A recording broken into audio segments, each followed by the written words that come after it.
ലോക്സഭാ തെരഞ്ഞെടുപ്പിന്റെ പശ്ചാത്തലത്തിൽ ജനം TV സംഘടിപ്പിക്കുന്ന 10ാമത്തെ ജനസഭയാണിപ്പോൾ ചാലക്കുടിയിൽ പുരോഗമിക്കുന്നത്. എന്തായാലും ജനസഭയിൽ സ്ത്രീകളുടെ പങ്കാളിത്തം വർദ്ധിച്ചു വരികയാണ്. ഞങ്ങൾക്ക് സന്തോഷം നൽകുന്നതാണ്.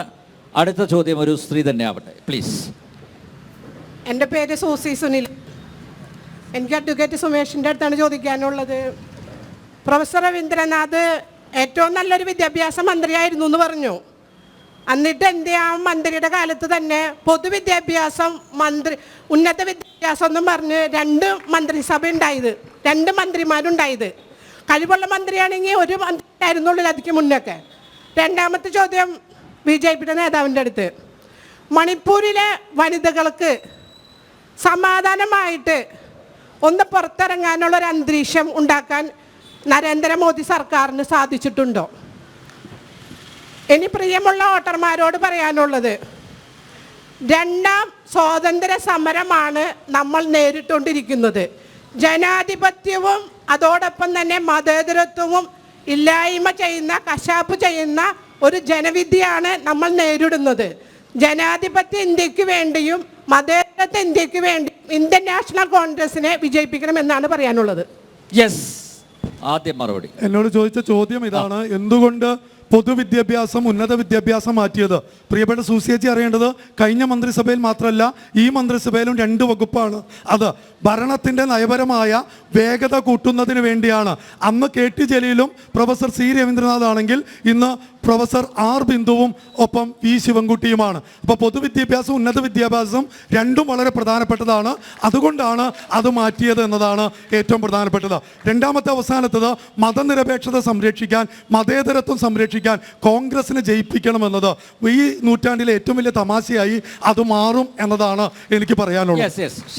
ഇവിടെ മണിപ്പൂരിനെ കുറിച്ച് ഇവിടെ സൂചിപ്പിച്ചു. നമുക്കറിയാൻ സാധിക്കും, എവിടെ എന്തുണ്ടായാലും അത് വേദനാജനകമാണ്, നിർഭാഗ്യകരമാണ്, സംശയമൊന്നുമില്ല കാര്യത്തിൽ.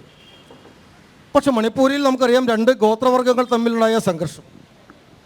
ആ സംഘർഷത്തിൻ്റെ ഭാഗമായിക്കൊണ്ട് ആ സംഘർഷം 2023 മാത്രമല്ലായിരുന്നു. പ്രിയപ്പെട്ട സഹോദര, ചരിത്രമൊന്ന് പഠിക്കണം.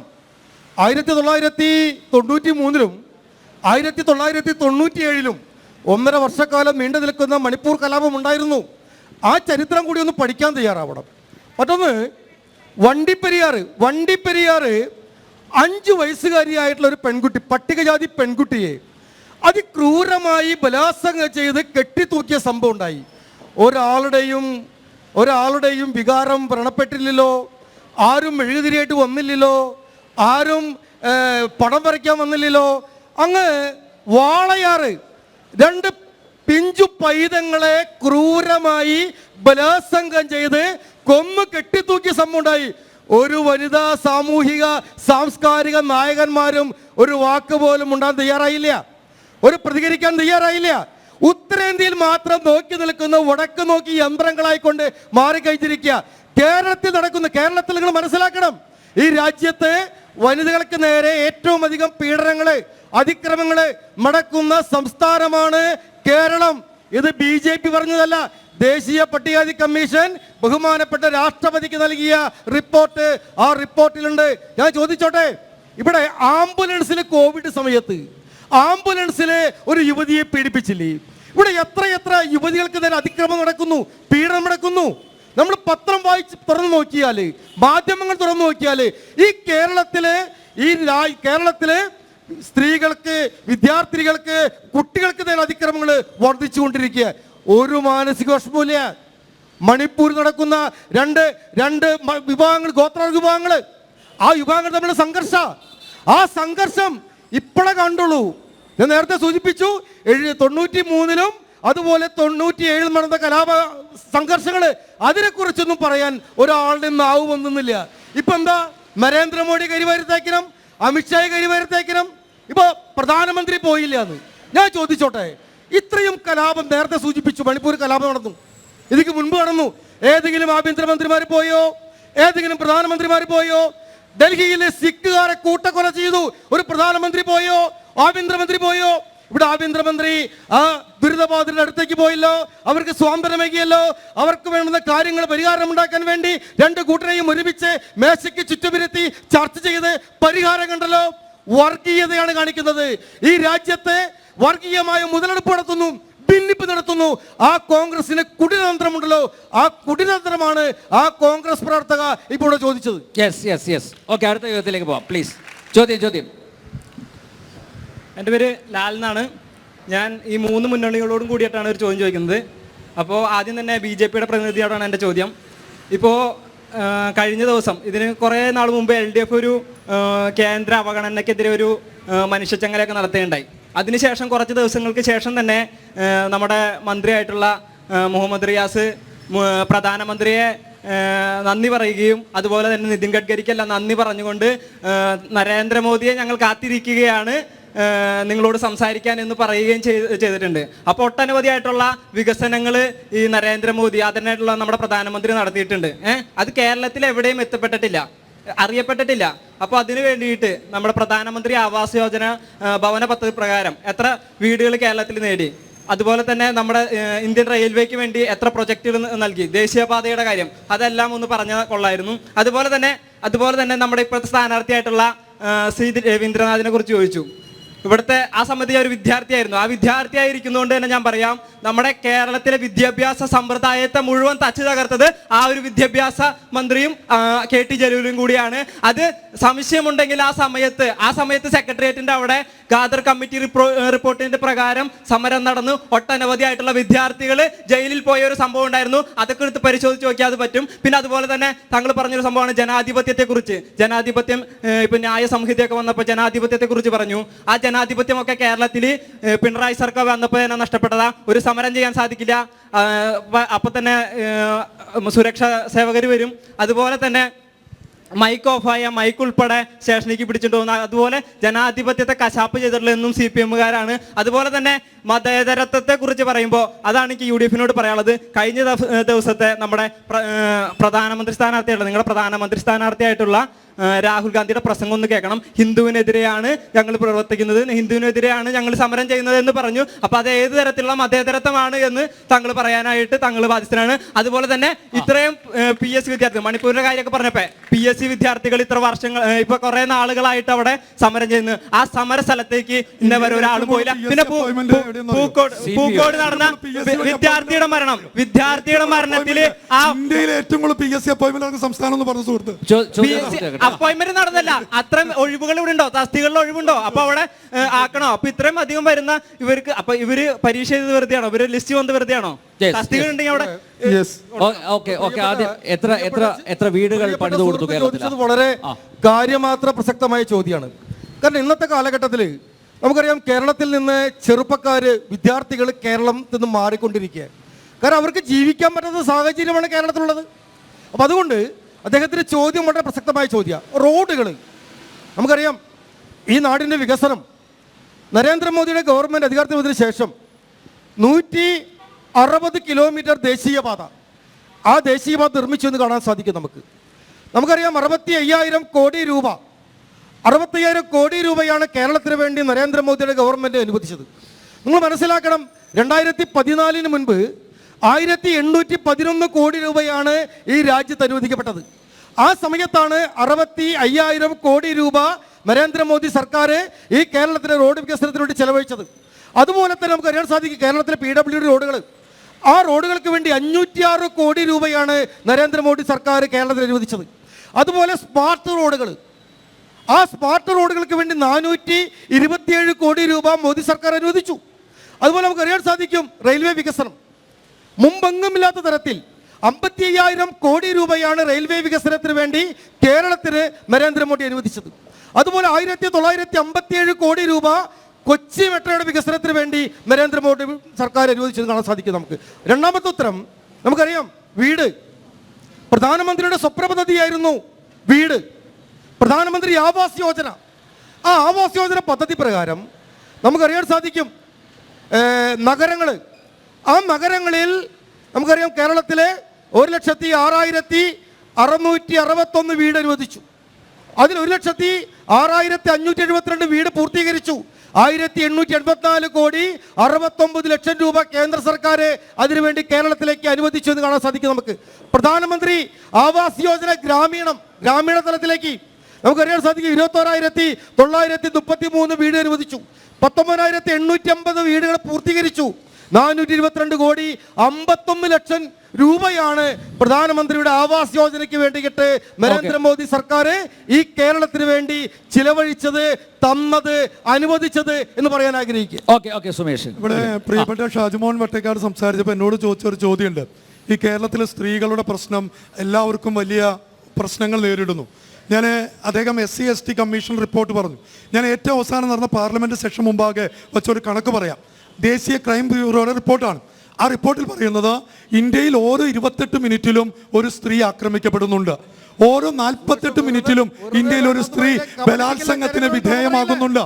ഇന്ത്യയിൽ ഓരോ 110 മിനിറ്റിലും ഒരു സ്ത്രീ ഒന്നുകിൽ ആത്മഹത്യ ചെയ്യുകയോ അല്ലെങ്കിൽ കൊല്ലപ്പെടുകയോ ചെയ്യുന്നുണ്ട് എന്നാണ് ക്രൈം ബ്യൂറോ റിപ്പോർട്ട് പറയുന്നത്. അതിൽ തന്നെ അവർ പറയുന്നത് ഇന്ത്യയിൽ ഏറ്റവും കൂടുതൽ ക്രൈം സ്ത്രീകൾക്ക് നേരെ റിപ്പോർട്ട് ചെയ്യുന്നത് ഉത്തർപ്രദേശാണ്. ആ ഉത്തർപ്രദേശ് കഴിഞ്ഞ കുറെ കാലമായി ഭരിച്ചുകൊണ്ടിരിക്കുന്നത് BJP ആണ് എന്ന് ഞാൻ പ്രത്യേകിച്ച് പറയേണ്ടതില്ല. രണ്ടാമത്തെ കാര്യം, ദേശീയപാതയുടെ നിർമ്മാണവുമായി ബന്ധപ്പെട്ടുകൊണ്ട് പറഞ്ഞ വാക്കുകളാണ്. അദ്ദേഹം BJPയുടെ സുഹൃത്ത് എന്നോട് ചോദിച്ചു, നിതിൻ ഗഡ്കരിയെ ആദരിച്ചു, നരേന്ദ്രമോദിക്ക് നന്ദി പറഞ്ഞു എന്നതാണ്. പ്രിയപ്പെട്ട സുഹൃത്തിനോട് ഹൃദയപൂർവ്വം എനിക്ക് പറയാനുള്ളത്, 2016 മെയ് മാസം 17-ാം തീയതിയാണ് പിണറായി വിജയന്റെ ആദ്യത്തെ മന്ത്രിസഭ വരുന്നത്. 2016 മെയ് 18-ാം തീയതി BJPയുടെ സംസ്ഥാന പ്രസിഡന്റായി ഇപ്പോൾ ഇരിക്കുന്ന K. സുരേന്ദ്രന്റെ ഒരു ഫേസ്ബുക്ക് പോസ്റ്റ് ഉണ്ട്. ആ പോസ്റ്റ് ഇങ്ങനെയാണ്: ഞാൻ പിണറായിയെ അംഗീകരിക്കാം, 2 കാര്യങ്ങൾ കേരളത്തിൽ നടപ്പിലാക്കിയാൽ ഇപ്പോൾ കേരളത്തിൽ മുടങ്ങിക്കിടക്കുന്ന ദേശീയപാതയുടെ നിർമ്മാണം പിണറായി പൂർത്തീകരിച്ചാൽ ഞങ്ങൾ നേതാവായി ഞാൻ പറയട്ടെ ദേശീയപാത പൂർത്തീകരിച്ചാൽ ഞാൻ പിണറായി വിജയനെ അംഗീകരിക്കാം. 2 ഗെയിലിന്റെ ഗ്യാസ് കണക്ഷനാണ്, അത് കേരളത്തിൽ നടപ്പിലാക്കിയാൽ ഞാൻ പിണറായി വിജയനെ അംഗീകരിക്കാം. 2016 നിന്ന് 2021 കഴിഞ്ഞു, 2024 എത്തി നിൽക്കുന്നു. ഇന്ന് BJPക്കാർക്ക് പറയാം, K. സുരേന്ദ്രന്റെ ആ വെല്ലുവിളി കേരളത്തിൽ പിണറായി വിജയൻ യാഥാർത്ഥ്യമാക്കിയ ഒരു കാലമാണ് എന്ന് തിരിച്ചറിയാൻ കഴിയണം. രണ്ടാമത്തെ കാര്യം, ദേശീയപാത മുഴുവൻ ഞങ്ങളുടേതാണ്. ഇന്ത്യയിൽ ഒരു സംസ്ഥാനത്തില്ലാത്ത വിധത്തിൽ 25% സ്ഥലത്തിന്റെ വില കൃത്യമായി പറഞ്ഞാൽ 5,645 കോടി രൂപ കേന്ദ്ര സർക്കാരിന് കൊടുത്തിട്ടാണ് ഇന്ന് കേരളത്തിലെ നാഷണൽ ഹൈവേ 66 അങ്ങ് തിരുവനന്തപുരം മുതൽ കാസർഗോഡ് വരെ നടക്കുന്ന പ്രവൃത്തി. അതുകൊണ്ടാണ് അങ്ങ് തലശ്ശേരി മാഹി പാത ഉദ്ഘാടനം ചെയ്തപ്പോൾ ആർക്കും സംശയം ഉണ്ടെങ്കിൽ ഞാൻ ആ ക്ലിപ്പ് തരാം. നിതിൻ ഗഡ്കരി നന്ദി പറഞ്ഞു. ആരോടെന്നറിയോ? Mister Pinarayi Vijayan ji, I thankful എന്ന് പറഞ്ഞുകൊണ്ട് ഒരു നന്ദി പറഞ്ഞ വീഡിയോ വേണമെങ്കിൽ ഞാൻ കാണിച്ചു തരാം. ഞങ്ങൾ തിരിച്ചും അതിന് നന്ദി പറഞ്ഞിട്ടുണ്ട്. അത്രേ അതിൽ പറയാനുള്ളൂ. അങ്ങനെയാണെങ്കിൽ കേരളത്തിലെ PWD റോഡുകളുടെ കുഴിയടക്കി ആവേശം കൊള്ളുന്നുണ്ടെങ്കിൽ കേരളത്തിലെ PWD ഫേസ്ബുക്ക് പോസ്റ്റ് ഞാൻ ബഹുമാനപ്പെട്ട LDFന്റെ പ്രതിനിധിയും BJPയുടെ പ്രതിനിധിയും പറഞ്ഞുള്ള തർക്കവും ഞാൻ ഉന്നയിക്കുന്നില്ല. അതുകൊണ്ടാണ് പിണറായി വിജയൻ ആരെ വിട്ടെ? കേരളത്തിന്റെ ചീഫ് സെക്രട്ടറി എങ്ങടെ വിട്ടെ? ഗുജറാത്തിൽ പോയി. എന്തിനു വേണ്ടിയിട്ട്? വികസനം പഠിക്കാൻ. അതാണ് നേരത്തെ സ്റ്റാറ്റിക്സ് പറഞ്ഞത്. ഗുജറാത്തിലേക്ക് വിട്ടിരിക്കുക. ഗുജറാത്തിന്റെ വികസനം പഠിക്കാൻ വേണ്ടി കേരളത്തിന്റെ ചീഫ് സെക്രട്ടറിയെ ഗുജറാത്തിലേക്ക് രണ്ട് ബഹുമാനായ BJPയുടെ പ്രതിനിധി പറയാണ്, കുടുംബാധിപത്യത്തിനെതിരാണ് ഞങ്ങൾ. ഞാൻ എൻ്റെ പ്രിയപ്പെട്ട BJPയുടെ സുഹൃത്തോട് പറയുന്നു, നെഹ്റു മുതൽ ഈ പറയുന്ന രാഹുൽ ഗാന്ധി വരെ കുടുംബാധിപത്യത്തിൻ്റെ ആളുകൾ ഞങ്ങൾ സമ്മതിച്ചു. നിങ്ങൾ എന്തിനാണ് ഈ മുൻ മുഖ്യമന്ത്രിമാരുടെ മക്കളെ ഇങ്ങനെ കൊണ്ടുപോകുന്നത്? എന്തിനാ? നിങ്ങൾ കുടുംബാധിപത്യത്തിനെതിരല്ലേ? നിങ്ങൾ കുടുംബാധിപത്യത്തിനെതിരാണെങ്കിൽ അവരെ എന്തിനാണ് ഇങ്ങനെ 1, 2 എന്ന് പറഞ്ഞ് വിളിക്കാൻ നിൽക്കുന്നത്? പോകാൻ കുറേ ആളുകളും ചില ആളുകൾ തിരിച്ചു വരും.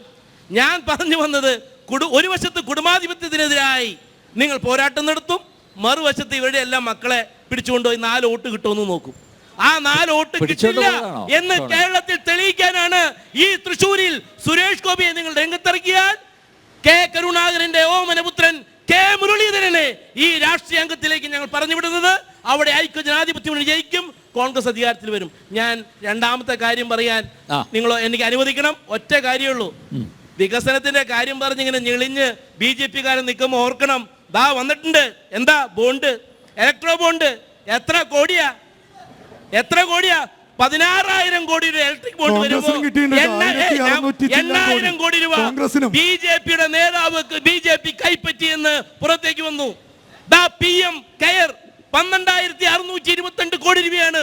ഒരു കണക്കുമില്ലാതെ ഈ ഇന്ത്യ മഹാരാജ്യത്ത് PM കെയറിന്റെ പേരിൽ നിങ്ങൾ അടിച്ചു മാറ്റിക്കൊണ്ടിരിക്കുന്നത്. വല്ല കണക്കുണ്ടോ?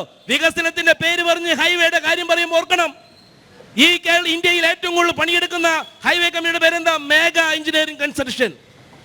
680 കോടി രൂപയാണ് ബി.ജെ.പിക്ക് ഇലക്ട്രിക് ബോണ്ട് കൊടുത്തത്. നിങ്ങൾക്ക് കൊടുത്തില്ലെങ്കിൽ നിങ്ങൾ ED കൊണ്ട് പീഡിപ്പിക്കും, നിങ്ങൾ പൈസ പിരിക്കും. ഈ കേരളത്തിൽ 15 വർഷം മുമ്പ് ദേശാഭിമാനിക്ക് വേണ്ടി 2 കോടി രൂപയുടെ ബോണ്ട് EP ജയരാജൻ സംഘടിപ്പിച്ചു. ആ EP ജയരാജനെ കണ്ടുപിടിച്ചിരിക്കുക ആരാ? നരേന്ദ്രമോദി. ആ നരേന്ദ്രമോദി സാന്റിയാഗോ മാർട്ടിനെ വിരട്ടിയിട്ട് പറഞ്ഞു ഞങ്ങൾക്കും വേണം ബോണ്ട്. ഇപ്പൊ എത്ര കൊടുത്തിരിക്കണേ? 1,268 കോടി രൂപയുടെ ബോണ്ട് സാന്റിയാഗോ മാർട്ടിൻ എന്ന് പറയുന്ന കമ്പനി ബി.ജെ.പിക്ക് കൊടുത്തിരിക്കുക. അതുകൊണ്ട് രാജ്യസ്നേഹം പറയുന്ന ബി.ജെ.പിക്ക് ഒരു കാര്യം കൂടി ഓർക്കണം. പുൽവാമ ആക്രമണത്തിന് ശേഷം നിങ്ങൾ നടത്തിയ തേരോട്ടം, പുൽവാമ ആക്രമണത്തിന് ശേഷം രാജ്യസ്നേഹം പറയുന്ന നിങ്ങൾ ഹബ് പവേഴ്സ് എന്ന് പറയുന്ന കമ്പനി, നിങ്ങൾ ഗൂഗിളിൽ അടിച്ചു നോക്കിക്കോ, അത് പാകിസ്ഥാൻ പിന്തുണയുള്ള കമ്പനിയാണ്. ആ കമ്പനിയിൽ നിന്ന് യാതൊരു ഉളുപ്പുമില്ലാതെ ബോണ്ട് കൈപ്പറ്റി രാജ്യസ്നേഹം പറയുമ്പോൾ നിങ്ങൾക്കെതിരായി ജനങ്ങൾ പ്രതികരിക്കും. നിങ്ങൾ മണിപ്പൂരിലെ കാര്യം പറഞ്ഞു, കലാപം നടത്തിയപ്പോ നിങ്ങൾ പറയുന്നത് ജാതി തമ്മിലുള്ള പോരാട്ടമാണ്. ഈ രാജ്യത്ത് സ്ത്രീകളെ അപമാനിക്കുന്ന, പരസ്യമായി അപമാനിക്കുമ്പോൾ ഭരണകൂടം ഒത്താശ ചെയ്യാണ്. ആ ഒത്താശ ചെയ്യുമ്പോൾ അതിനെതിരായി പോരാട്ടം നടക്കും. നിങ്ങൾ നാരീശക്തി എന്ന് പറയും. മണിപ്പൂരിലെ പെൺകുട്ടികൾ, നമ്മുടെ അമ്മമാർ തുണിയ വസ്ത്രാക്ഷേപം നടത്തി അപമാനിക്കുമ്പോൾ ഞാനൊരു ഭാരതീയനാണെങ്കിൽ എൻ്റെ ഹിന്ദുവിൻ്റെയും എൻ്റെ മുസൽമാൻ്റെയും എൻ്റെ ക്രൈസ്തവൻ്റെയും വികാരം ഉണരണം. ആ ഉണരുമ്പോഴാണ് ഈ രാജ്യം രാജ്യമാകുന്നത്. മതനിരപേക്ഷയുടെ പേര് പറയുമ്പോൾ നിങ്ങൾ ഓർക്കണം, മതാന്തതയ്ക്ക് വേണ്ടി ഈ രാജ്യത്ത് തീർകൊടുക്കാൻ ഞങ്ങൾ അനുവദിക്കില്ല. അതുകൊണ്ടാണ് രാഹുൽ ഗാന്ധി കന്യാകുമാരി മുതൽ കാശ്മീർ വരെ പദയാത്രയെ നടന്നത്. അതുകൊണ്ടാണ് ഞങ്ങൾ മണിപ്പൂരിൽ നിന്ന്, കലാപ പ്രദേശത്ത് നിന്ന് ഭരണഘടനയുടെ അംബേദ്കറിന്റെ സ്മൃതി മണ്ഡപത്തിൽ പോയിട്ട് ഭരണഘടന വായിച്ചത്. ഈ രാജ്യം നിലനിൽക്കണം, ഈ ഭരണഘടന നിലനിൽക്കണം എന്ന ആവേശത്തിന്റെ അടിസ്ഥാനത്തിൽ. അതുകൊണ്ട് കർഷകർ ഡൽഹിയുടെ തെരുവുകളിൽ അവിടെ സമരമായി മുന്നോട്ട് പോകുമ്പോൾ UP-യുടെ ഗവൺമെന്റ് സമയത്ത് 72,000 കോടിയുടെ കാർഷിക കടാശ്വാസ പദ്ധതി നിർമ്മിച്ച കോൺഗ്രസിന്റെ ഗവൺമെന്റ് അധികാരത്തിലുണ്ടായിരുന്നു, ഓർക്കണം. മഹാത്മാഗാന്ധി ദേശീയ തൊഴിലുറപ്പ് പദ്ധതി 68,000 കോടി രൂപ ഈ രാജ്യത്ത് നടപ്പാക്കിയപ്പോൾ ആ രാജ്യത്ത് റൈറ്റ് ടു ഫുഡ്, ഭക്ഷണം അവകാശമാക്കിയ രാജ്യമാണ് ഇന്ത്യ മഹാരാജ്യം. ഞങ്ങൾ ഭക്ഷണത്തിന്റെ കാര്യം പറയുമ്പോൾ നിങ്ങൾ ആരുടെ കാര്യം പറയും? CA-യുടെ കാര്യം പറയും. ഞാൻ ഓരോ കാര്യങ്ങൾ ചൂണ്ടിക്കാണിച്ചാൽ ഞങ്ങൾ ഈ രാജ്യത്തെ വികസനത്തെ കുറിച്ച് സംസാരിക്കുമ്പോൾ നിങ്ങൾ ക്ഷേത്രത്തിന്റെ കാര്യം പറയും, നിങ്ങൾ CA-യുടെ കാര്യം പറയും, നിങ്ങൾ ബോണ്ടിന്റെ കാര്യം പറയും, നിങ്ങൾ PM കെയർ ഫണ്ടിന്റെ കാര്യം പറയും. അങ്ങനെ ഈ രാജ്യത്തെ ആളുകളെ പറ്റിച്ച് കലാപങ്ങൾ ഉണ്ടാക്കി അധികാരം ശ്രമിച്ച് നിങ്ങൾ മുന്നോട്ട് പോകുമ്പോൾ ഇത് ഇന്ത്യയാണ്, നെഹ്റുവിന്റെ ഇന്ത്യ, ഗാന്ധിയുടെ ഇന്ത്യ. ഈ ഇന്ത്യ തിരിച്ചു പിടിച്ചിരിക്കും. ഇതൊരു ഭാരതീയന്റെ വാക്കായി മുന്നോട്ട് പോകും. ഇത് കോടാനുകോടി കണിക്കുന്ന മനുഷ്യർ അതേറ്റെടുക്കും. അതുകൊണ്ടാണ് ഞങ്ങളുടെ അടുത്ത യാത്രയിൽ ജാതിക്കും മതത്തിനും വർഗത്തിനും രാഷ്ട്രീയത്തിനും വിരുദ്ധമായി ആളുകൾ ആ ജാതിയിൽ സംഘം ചേർന്നത്. അതുകൊണ്ടാണ് രാഹുൽ ഗാന്ധിയെ നെഞ്ചോട് ചേർത്ത് പിടിച്ചിട്ട് ഇതാണ് ഞങ്ങളുടെ നേതാവ് എന്ന് പറയാൻ ചങ്കൂറ്റം കാണിക്കുന്ന ഒരു ജനതയായി ഇന്ത്യൻ ജനത മാറുന്നത്. ആരോപണ പ്രത്യാരോപണങ്ങൾ, അതുപോലെ വാദപ്രതിവാദങ്ങളെ പറ്റി മറുപടി ഇങ്ങനെ അനന്തമായി നീളുകയാണ്, ചോദ്യങ്ങളുടെ എണ്ണം കുറയുകയാണ്.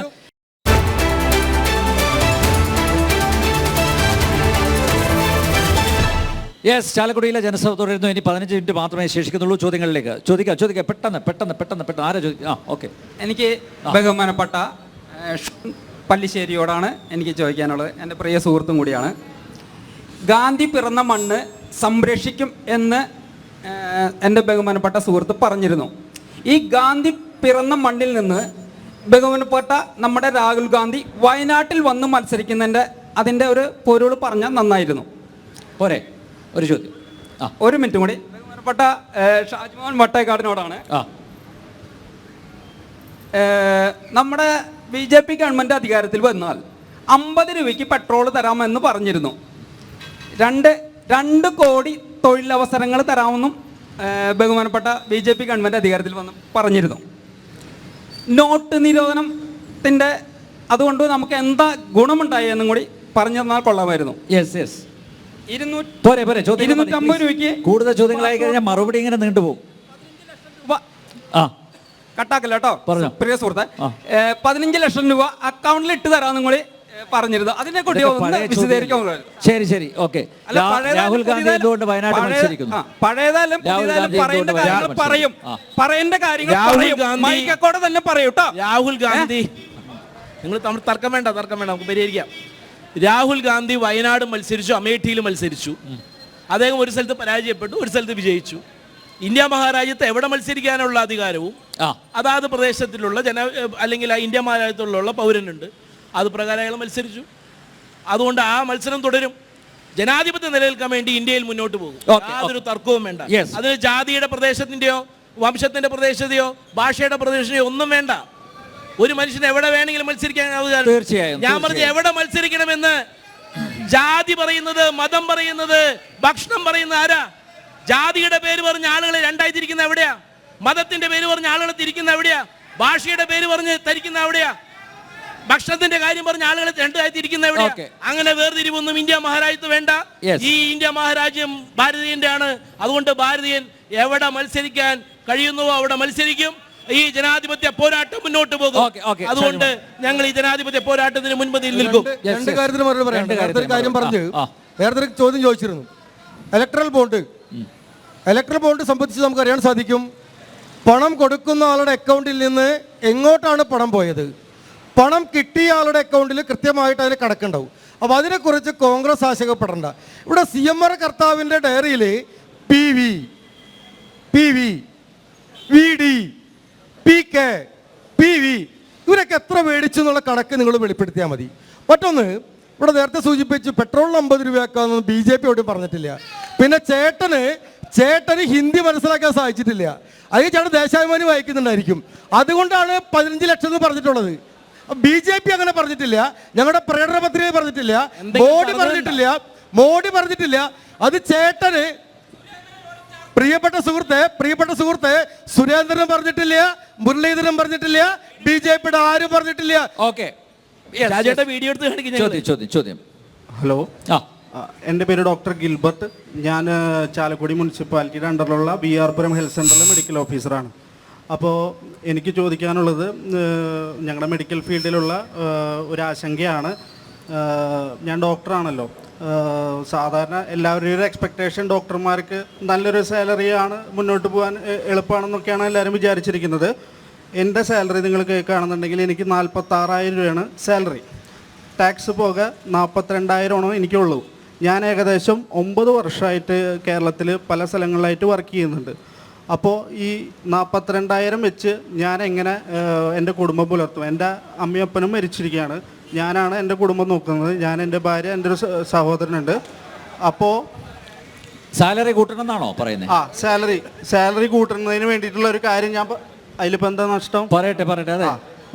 അപ്പോൾ വേറൊന്നുമില്ല, സുമേഷിനോടല്ലേ? അപ്പൊ ഞങ്ങൾക്ക് യൂത്ത് വിങ്ങിന് നമ്മൾക്ക് എങ്ങനെ പ്രതീക്ഷയോടെ കേരളത്തിൽ നിൽക്കാം, വെളിയിൽ നാട്ടിൽ പോവാതെ? ഒരു കാര്യം വേറൊന്നുമല്ല, 42,000 കാര്യം പറയാന്ന് വെച്ചാൽ നമ്മുടെ ഹോസ്പിറ്റലുകളിൽ ചുറ്റും ലോട്ടറി വിൽക്കുന്നവരുണ്ട്. ഒരു ലോട്ടറി വിട്ട് 7 രൂപയാണ്. നമ്മൾ അവരോട് ചോദിക്കുമ്പോൾ ഒരു ദിവസം 100-120 ലോട്ടറി വിട്ടിട്ടുണ്ടാവും. അപ്പോൾ അവർക്കൊരു മാസം ഏകദേശം 25,000 കിട്ടുന്നുണ്ട്. ഞാൻ ഇത്രയധികം പഠിച്ചിട്ടും എനിക്ക് ഇത്രയും സാലറി കിട്ടുന്നുള്ളൂ 9 വർഷമായിട്ട്. അപ്പോൾ അതിന് നിങ്ങൾക്ക് എന്ത് ചെയ്യാൻ പറ്റും എന്നുള്ളൊരു ചോദ്യം. രണ്ടാമത്, ഞാൻ നാഷണൽ ഹെൽത്ത് മിഷന്റെ കീഴിലാണ് വർക്ക് ചെയ്യുന്നത്. നിങ്ങൾ ഏത് ഹോസ്പിറ്റലിൽ പോയാലും നാഷണൽ ഹെൽത്ത് മിഷന്റെ കീഴിൽ ഒരു ഡോക്ടറോ സ്റ്റാഫുകളോ ഒക്കെ ഉണ്ടാവും. ഞങ്ങൾക്ക് സാലറി കിട്ടിയിട്ട് 45 ദിവസമായി. എന്നുവെച്ചാൽ ശനിയാഴ്ച നോക്കുകയാണെന്നുണ്ടെങ്കിൽ ഏകദേശം 75 ദിവസത്തോളം സാലറി ഉണ്ടായിരുന്നു പെൻഡിങ്. അപ്പോൾ ഇതിലേക്ക് വേണ്ടിയിട്ട് ഒരു രാഷ്ട്രീയ പാർട്ടികളോ നമുക്ക് വേണ്ടി സംസാരിക്കാൻ ഉണ്ടായിരുന്നില്ല.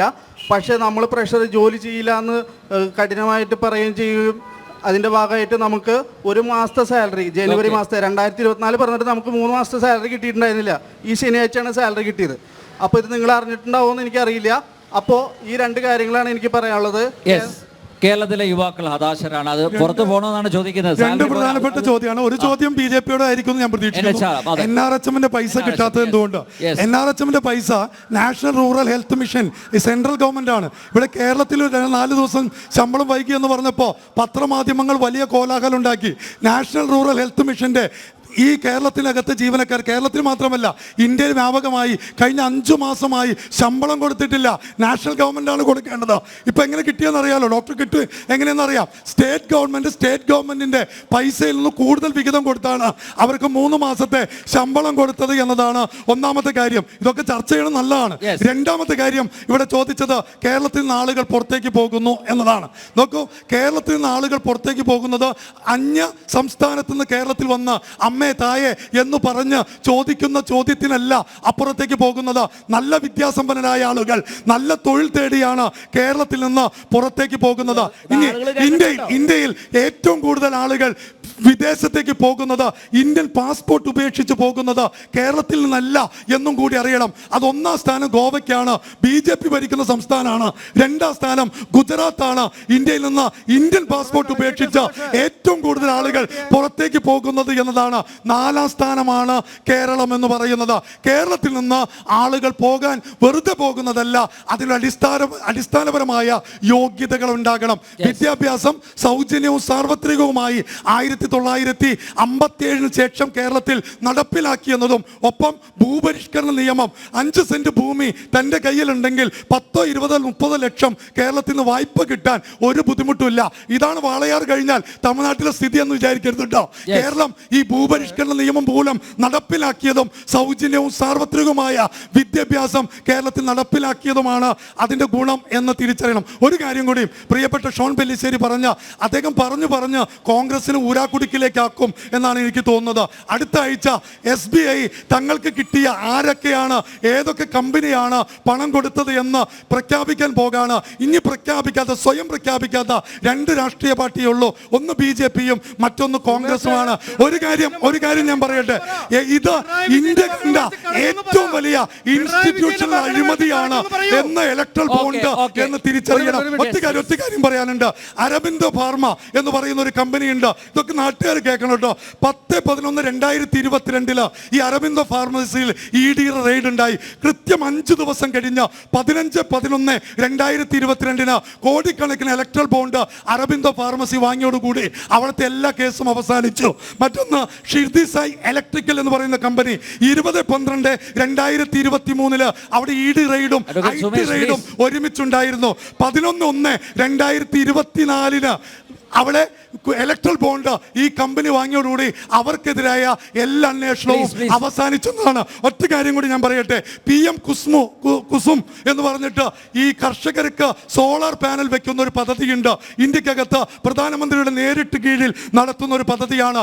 ആ പദ്ധതി ലേലം ടെൻഡർ ചെയ്തത് ടൊറന്റോ പവർ എന്ന് പറയുന്നതൊക്കെ എല്ലാവർക്കും പരിശോധിക്കാവുന്നതാണ്. KR സുമേഷ് ഇവിടെ വന്ന് നുണ പറയുന്നതാണെന്ന് ആരും ധരിക്കേണ്ടതില്ല. ടൊറന്റോ പവർ, ഒറ്റ കാര്യം, ടൊറന്റോ പവർ എന്ന് പറയുന്ന കമ്പനി 2024 ജനുവരി മാസത്തിൽ കോടിക്കണക്കിന് രൂപ ഇലക്ട്രൽ ബോണ്ട് വാങ്ങി. അവർക്ക് 306 കോടി രൂപയുടെ PM കുസും എന്ന് പറയുന്ന പദ്ധതി പ്രകാരമുള്ള ടെൻഡർ അംഗീകരിച്ചു കൊടുത്തത് കൃത്യം 10 ദിവസത്തിന് ശേഷമാണ്. ഇന്ത്യ കണ്ട ഏറ്റവും വലിയ സ്ഥാപനവൽക്കരിക്കപ്പെട്ട അഴിമതിയാണ് എന്ന് തിരിച്ചറിയാൻ കഴിയേണ്ടതുണ്ട്. പിന്നെ ഇവിടെ നേരത്തെ പറഞ്ഞ കരിമണൽ കർത്തയുടെ കാര്യം, നിങ്ങളുടെ കയ്യിലല്ലേ CBI, നിങ്ങളുടെ കയ്യിലല്ലേ ED, നിങ്ങളുടെ കയ്യിലല്ലേ മറ്റ് അന്വേഷണ ഏജൻസികൾ? നിങ്ങൾ 10 വർഷമായി ഇത് കൊണ്ടു നടക്കാല്ലേ? നിങ്ങൾ അന്വേഷിക്കുന്ന, പിടിക്കുന്ന, കണ്ടുപിടിക്കുന്ന, ഞങ്ങൾ പറയാണ്, വെല്ലുവിളിക്കാണ്, കസ്റ്റംസ് നിങ്ങളുടെ കയ്യിലാണ്, ED നിങ്ങളുടെ കയ്യിലാണ്, CBI നിങ്ങളുടെ കയ്യിലാണ്, IT നിങ്ങളുടെ കയ്യിലാണ്. നിങ്ങൾ ബഹുമാനപ്പെട്ട ഡോക്ടർ സൂചിപ്പിച്ച വിഷയം, അദ്ദേഹം കേരളത്തിന്റെ ദയനീയമായ ഒരു സാഹചര്യമാണ് അദ്ദേഹം സൂചിപ്പിച്ചത്. സർക്കാർ ഉദ്യോഗസ്ഥന്മാർ, ഞാൻ പറഞ്ഞോട്ടെ, സർക്കാർ ഉദ്യോഗസ്ഥന്മാര്, സുമേഷ്, ഞാൻ പറഞ്ഞോട്ടെ, സർക്കാർ ഉദ്യോഗസ്ഥന്മാര്, ആ സർക്കാർ ഉദ്യോഗസ്ഥന്മാർക്ക് ശമ്പളം മുടങ്ങിയ, ഞാൻ പറഞ്ഞോട്ടെ പക്ഷെ ഞാൻ പറയാം, സർക്കാർ ഉദ്യോഗസ്ഥന്മാർക്ക് ശമ്പളം മുടങ്ങി. നിങ്ങൾ ആലോചിച്ച് നോക്കിയേ, കേരളത്തില് ഞാൻ പറയട്ടെ ഇവിടെ കേരളത്തിന്റെ പൊതുകടം എത്രയാ? 40. ഞാൻ എത്തിക്കോളാം. കേരളത്തിലെ പൊതുകടം എത്രയാ? 4,00,000 4,92,000 കോടി രൂപ കേരളത്തിലെ പൊതുകടം. പിന്നെ NHM ആവേശത്തോടു കൂടി സുമേഷ് സൂചിപ്പിച്ചു. സുമേഷ് പറഞ്ഞു, കണക്ക് പറഞ്ഞില്ല സുമേഷ്. ഞാൻ പറയാം 2020 സുമേഷ് ഞാൻ പറയട്ടെ 2020 നാഷണൽ ഹെൽത്ത് മിഷൻ സുമേഷ് ഞാൻ പറയട്ടെ സുമേഷ് നാഷണൽ ഹെൽത്ത് മിഷൻ 2020 836 കോടി 14 ലക്ഷം രൂപ 2020 നാഷണൽ ഹെൽത്ത് മിഷൻ കേന്ദ്ര സർക്കാർ കേരളത്തിന് കൊടുത്തു. 2021 788 കോടി 22 ലക്ഷം രൂപ കേന്ദ്രം കേരളത്തിന് കൊടുത്തു. 2022 771 കോടി 40 ലക്ഷം കേരളത്തിന് കൊടുത്തു. ഇത് എവിടെ പോയി സുമേഷ് പറ? ഇത് എവിടെ പോയി? കട്ടുപിടിച്ചു കേരളീയം മാനവീയം നവകേരള സദസ്സ്, അങ്ങനെ ഈ കേരളത്തിലെ കട്ടുപിടിച്ച ഒരു ഭരണകൂടം. ആ ഭരണകൂടമാണ് പിണറായി വിജയൻ ഗവൺമെന്റ്. അഴിമതി, കെടുകാര്യസ്ഥത,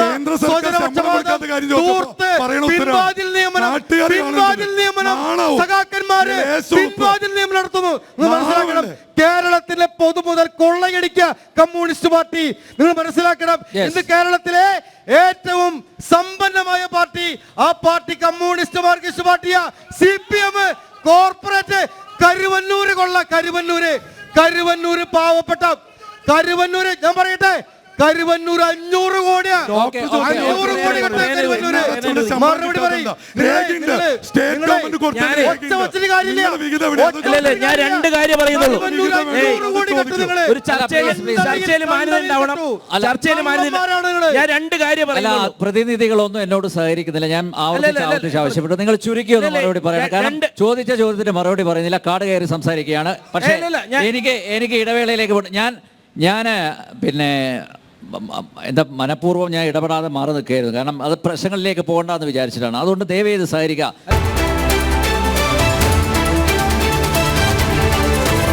ഇത് മാത്രം 5 മിനിറ്റ് കൊണ്ട് ഞാൻ അവസാനിപ്പിക്കും. ഷോൺ പെട്ടെന്ന് പറയാം. ഒറ്റ മിനിറ്റ്.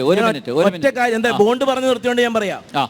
കേരളത്തിന് ബോണ്ട് പരിചയപ്പെടുത്തിയ ആളുടെ പേര് ഞാൻ നേരത്തെ പറഞ്ഞു. LDF-ന്റെ കൺവീനർ EP ജയരാജനാണ്. വളരെ വിദഗ്ധമായി സാന്റിയാഗോ മാർട്ടിൻ എന്ന് പറയുന്ന കമ്പനിയെ ഈ കേരളത്തെ പരിചയപ്പെടുത്തുന്നത് ബഹുമാനായ ഇന്നത്തെ LDF കൺവീനർ EP ജയരാജനാണ്. 2 കോടിയുടെ ബോണ്ടാണ് അദ്ദേഹം ദേശാഭിമാനിക്ക് വേണ്ടി അന്ന് വാങ്ങിയത്. ED-യുടെ കഥ പറഞ്ഞുകൊണ്ട് സുമേഷോട് പറയുകയാണേ, ഈ EP ജയരാജന്റെ സ്ഥാപനത്തിലാണ് ED പരിശോധിച്ചത്. ആ ED പരിശോധന നടത്തി വൈദേഹത്തിൽ ED പരിശോധന നടത്തിയതിന് ശേഷമാണ് എന്താ ചെയ്തേ? ആ വൈദേഹം ആർക്ക് വിട്ടു? BJP-യുടെ കേന്ദ്രമന്ത്രി രാജീവ് ചന്ദ്രശേഖർ. ആ രാജീവ് ചന്ദ്രശേഖറിന് വിറ്റു. ഇപ്പൊ അവിടെ ഒരു റെയ്ഡും ഇല്ല. അതുകൊണ്ട് റെയ്ഡിന്റെ കഥ പറയണ്ട. പിന്നെ BJP-യുടെ പ്രതിനിധി ആവേശത്ത് പറയുന്നത് PV-യുടെ പേരുണ്ടായ ഹൗസിൽ പേര് പോലും കാണാത്ത രീതിയിലേക്ക് ബോണ്ട് ഉണ്ടാക്കിക്കൊണ്ടിരിക്കുക. ഒരു കണക്കൂല്ല, ഒരു കോപ്പൂല്ല. കാരണം എന്താ? ഇത് കൊടുത്തതാരാണ്, വാങ്ങിയതാരാണെന്ന് പറയാൻ പോലും കഴിയാത്ത രീതിയിൽ കോടിക്കണക്കിന് രൂപ നമ്മുടെ വാക്സിന്റെ പേരിൽ ആ സിറം ഇൻസ്റ്റിറ്റ്യൂട്ട് ഓഫ് ഇന്ത്യക്ക് അധികാരം കൊടുത്തപ്പോൾ 502 കോടി രൂപയാണ് BJP വാക്സിന്റെ പേരിൽ ബോണ്ടായി വാങ്ങിയത്. ഞാൻ പറഞ്ഞു വന്നത്, സർവ്വതും അഴിമതിയാക്കി ഈ ഭാരതത്തിനെ വിറ്റുതുലയ്ക്കുന്ന ഒരു ഗവൺമെന്റായ നരേന്ദ്രമോദി മാറുമ്പോൾ, രാജ്യസ്നേഹത്തിന്റെ പേര് പറഞ്ഞ് ആളുകളെ പറ്റിക്കുമ്പോൾ ഒരു കാര്യം ഉറപ്പാണ്, ഈ PM കെയർ ഫണ്ടിന്റെ പേരിൽ, ഈ ബോണ്ടിന്റെ പേരിൽ ഈ രാജ്യം നിങ്ങൾക്കെതിരായി നിലപാട് സ്വീകരിക്കും. ആ നിലപാടാണ് ഈ ഭാരത യൂത്തിൽ മുന്നോട്ട് പോകുന്നത്. പെട്ടെന്ന് ഒരു ചോദ്യം ബഹുമാനപ്പെട്ട കോൺഗ്രസിന്റെയും CPM-ന്റെയും പ്രതിനിധിയോടാണ് എന്റെ ചോദ്യം. പെട്ടെന്ന് കോൺഗ്രസിന്റെ CPM-ന്റെ പ്രതിനിധികളോടാണ് എന്റെ ചോദ്യം. ഇല്ല, അതിന് സമയമില്ല. ഒറ്റ ചോദ്യം ഇത്രേ ഉള്ളൂ. വളരെ ആവേശകരമായ ഒരു മത്സരമാണ് ഇവർ രണ്ടുപേരും കാഴ്ചവെച്ചത്. പരസ്പരം കുറ്റപ്പെടുത്തുന്നത് ജനസഭയില്. അപ്പൊ ഈ ആവേശം പൊതു തെരഞ്ഞെടുപ്പിൽ ഉണ്ടാവോ? ഈ ആവേശം നമ്മുടെ ബഹുമാനപ്പെട്ട മുഖ്യമന്ത്രി കഴിഞ്ഞ ദിവസം പ്രഖ്യാപിക്കുകയുണ്ടായി, മോദിയെ താഴെ ഇറക്കാനാണ് ഈ മത്സരം. ഈ മോദിയെ താഴെ ഇറക്കാനായിട്ട് കോൺഗ്രസിന്റെ അംഗങ്ങൾ പാർലമെന്റിൽ കൂടുതൽ ഉണ്ടായാലേ സാധിക്കുള്ളൂ എന്ന് മുഖ്യമന്ത്രി പറയുന്നത് ഞാൻ കേട്ടായിരുന്നു. അപ്പോ ഇവർ തമ്മിലൊരു മത്സരം ഒഴിവാക്കിക്കൊണ്ട് ഒരുമിച്ച് മത്സരിച്ചൂടെ എന്റെ ചോദ്യം. അതെ, ഇന്ത്യ സഖ്യം അതാണ് മത്സരിക്കാൻ സാധ്യതയുള്ള സാഹചര്യമുള്ള എല്ലാ സ്ഥലങ്ങളിലും ഇന്ത്യ മുന്നണിയായി മത്സരിക്കുന്നുണ്ട് എന്നത് നമുക്കറിയാവുന്ന കാര്യമാണ്. ഒരു കാര്യം തറപ്പിച്ചും ഉറപ്പിച്ചും പറയാൻ കഴിയും, ഇടതുപക്ഷത്തിന്റെ ആത്യന്തികമായ ലക്ഷ്യം BJP സർക്കാരിനെ താഴെ ഇറക്കാൻ ആവശ്യമായ എല്ലാ ഇടപെടലുകളും നടത്തുക എന്ന് തന്നെയാണ് ഞങ്ങൾക്കുള്ളത്. അത് ഏത് തലത്തിലും പറയാൻ കഴിയുന്നു എന്നതാണ് ഇടതുപക്ഷത്തിൻ്റെ ഏറ്റവും വലിയ മേന്മ. ഓക്കെ അപ്പോൾ ജനസഭ, ചാലക്കുടിയിലെ ജനസഭ ഇവിടെ അവസാനിപ്പിക്കുകയാണ്. എന്തായാലും ഈ ചർച്ച സജീവമാക്കാനും സക്രിയമാക്കാനും വളരെ സമാധാനപരമായി നടത്താനും സഹകരിച്ച ചാലക്കുടിയിലെ വോട്ടർമാരോട് നന്ദി പറയുന്നു. അതുപോലെ ചർച്ച സജീവമാക്കിയ ഈ 3 പ്രതിനിധികളോടും നന്ദി പറയുന്നു. ജനസഭ നാളെ ഇരിഞ്ഞാലക്കുടയിൽ. നന്ദി, നമസ്തേ.